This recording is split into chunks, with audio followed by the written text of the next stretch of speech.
Coney Island tenants are left dealing with a sewage nightmare. It's a story only on 12. These tenants say the sewage problem started after a stoppage happened overnight at the O'Dwyer Garden development. Some let us into their second floor apartments where housing authority employees were still bleaching the floors. Tenants say feces and dirty water ruined couches, rugs, shoes, and anything else on the floor.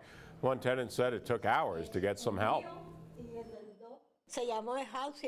They called housing and they didn't come. The firefighters came and didn't do anything. The police came and didn't do anything either. I had to sit out here because the water was terrible. Spokesperson for the city's housing authority tells News 12 it responded promptly to the problem that affected 2 apartments, the community center and the basement. It says workers cleaned and deodorized each area.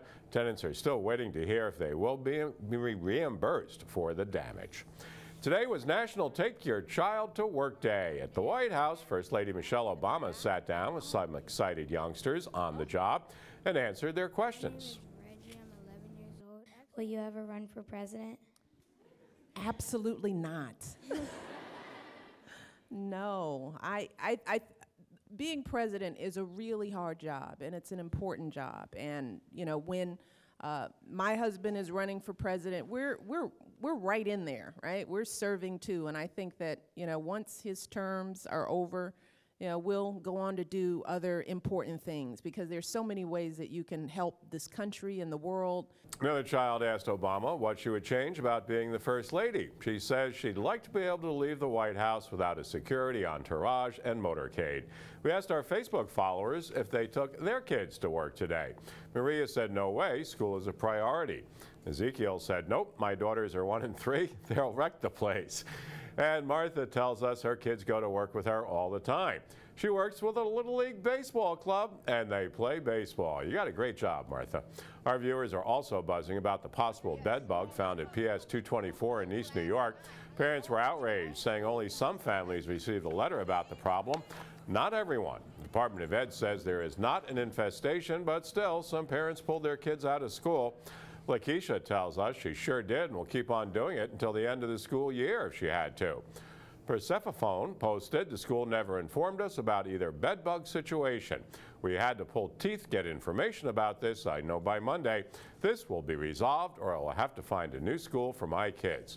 And Andrea thinks the school should let parents know about anything that is happening with their kids. Never keep parents out of the loop. Hey, you keep your comments coming on Facebook. And make sure you're following us on Twitter, too. We're at News 12 BK. Tonight's 12 on Health Report, another good reason to pile on the berries. Not only are they high in antioxidant, new study says they can actually boost brain power.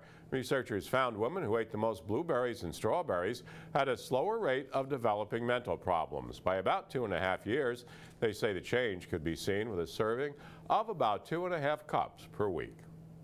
I'm Ken McCabe. Brooklyn has 3 new millionaires tonight. We'll show you where one of them bought their lucky lotto ticket.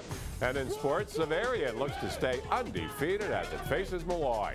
Highlights after the break. Plus weather with Stacey Ann. Hey there, Kevin. We finally get rid of this nasty weather. I mean, it's just a little bit of a gray day, and it's going to be a pretty gray overnight. But once we get into Friday, it'll be quite nice. So we go from the 40s during the overnight to the 50s on Friday. The 60s, not too far away. We'll tell you when you can expect some milder temperatures coming up in 2 minutes. Stick around. Weather on the 2s. Let's see if Stacey Ann can get this wet stuff out of here. Yeah, we're working on it, and we'll have it out of here in time to finish out your work week, Kevin. Okay, we'll take that. Yeah, Friday, not so bad. Plenty of sunshine, just a little bit cooler. We topped out at 61 today. Close to our usual high, or our normal high of 65, 45 this early morning. So just a few degrees off in both categories. There's a few lingering showers throughout the early part of the evening into the early part of the overnight. And then we'll really see things clear out in time for your Friday. So overnight temperatures, we're going to be in the mid to upper 40s, 47 out in Sheepshead Bay and 47 in Flatbush. Plenty of sunshine returning on your Friday, 55 in East New York, and of course windy conditions expected. So there you have it. All that you see here, clearing of the skies. We may even see some stars during the latter part of the overnight, and plenty of sunshine to come. A few clouds are rolling in once we get into Saturday. We are tracking a disturbance, but it will stay to our south. And we eventually see those temperatures climb up into the 60s next week, especially Tuesday and Wednesday, close to 70 again. Chance of some showers by midweek. We'll have another look at your forecast coming up in less than 10 minutes. Kevin. Thanks, Stacey Ann. Actor Gary Sinise will be in Brooklyn with his band tomorrow, helping to raise money to build an injured veteran a special customized home. It's believed to be Sinise's first public appearance since being hurt in a car crash last month. Earlier this month, we introduced you to Brian Delbarian. He lost both legs, an arm, and his best friend when a bomb exploded in Afghanistan. The Tunnel to Towers and Gary Sinise Foundations are now hosting a benefit concert to build Delbarian a smart home. It'll make it a lot easier for him to get around. The Lieutenant Dan Band will play at 7 tomorrow night at Brooklyn College. More information is posted at, of course, news12.com. Tomorrow's also a big day for a Gurriston Beach man whose motorized wheelchair was stolen last month. Now Brian Daly tells us Bay Ridge Toyota is presenting him with a brand new customized one tomorrow. Daly says the community really supported him after the theft, sending him more chairs than he could handle. All right, Nick Medanis joining us now, and it's baseball season. I don't know if they'll be playing baseball in the rain, but one team is hot enough to heat it up. Right, rain or shine, it won't matter. It's hard to stop Xaverian right now, Kevin, as we start the MSG Varsity High School Sports Report. Xaverian is 8-0, and get this, a sibling rivalry sparking its latest victory against Archbishop Molloy. Xaverian on the road, 3-game cushion atop the Brooklyn Queens division. Top 2. No score versus Molloy. John DeAngelis at the plate. Watch this ball go. Crushes the pitch deep to left, a solo homer, and it's 1-0 Clippers. Then in the 5th, his younger brother, Louis DeAngelis, trying to one-up a solo home run in the same direction. Big brothers may have gone a little farther. Xaverian wins 2-1 behind John and Louis DeAngelis. I had a long at-bat, and I got a curveball, and I knew it was coming. And my brothers looked better than I did, but I managed to get the run in. A couple first-place teams facing off in the PSAL, Telecom and Madison. Telecom strikes first. Austin Ruiz with a base knock. That scores a run. It's 1-0. Third inning, Madison would answer. Down 2-0, Matt Zalin with a double, bringing home a pair, and it ties the game at 2. Same score in the last inning. Anthony Nunez triples. So he's at third. Telecom has the winning run there. Julio Rivera lifting into the outfield. Nunez scores on a sac fly. Telecom walks off with a win at 3-2. Mets pitcher Mike Pelfrey likely headed for Tommy John surgery. That means he'd be out for the season. Drama at Citi Field today. Mets Marlins, New York down 1, bottom 9. Heath Bell walks the bases loaded and then walks Justin Turner. David Wright ties it at 2. A couple batters later, it's the rookie Kirk Neuenhuis. A drive to right, Josh Tolley scores. Mets have been 0 for 15 this season with the bases loaded. A sweep as Jose Reyes leaves town without a win. 3-2 the final.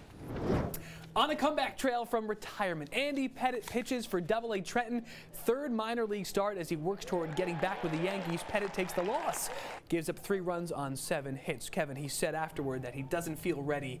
The arm strength isn't quite there yet. You know, when you're in your 30s, professional sports now, you're an old man. Late 30s, and you took a year off. A lot of work to do. Well, good luck for him. Right. All right, thanks a lot, Nick. Well, there are 3 new millionaires in the borough of Brooklyn tonight. They don't play baseball. They won big in the New York lottery. One of the winning tickets was sold right here at Paradise Deli and Grocery in Clinton Hill. 29-year-old Faith Nagi Zukari of Borum Hill cashed in on $1 million with Mega Million Megaplier. He returned to this deli to check the ticket, but when he realized he won, well, he kept quiet. Deli workers say they just wish they could have congratulated him. Retired City Housing Authority worker also hit the lotto for $1 million, and a delivery man from East New York, get this, cashed in $5 million from a scratch-off. Well, the Space Shuttle Enterprise is scheduled to arrive in New York tomorrow between 9:30 and 11:30 in the morning, riding on top of a modified jumbo jet. Shuttle prototype will eventually call the Intrepid Sea, Air, and Space Museum its home, but first will stay at Kennedy Airport for a few weeks. Shuttle was scheduled to arrive earlier in the week, but NASA pushed it back because of the weather. I'm Ken McCabe. You're watching News 12 Brooklyn. More hyperlocal weather and news is on the way. But first, latest results of our News12.com question of the day. So far, most of you say no. The Barclays Center isn't bringing enough jobs to Brooklynites. You can still weigh in on our website or IOTV channel 612. Keep it here on News 12, because we're back in 2 minutes.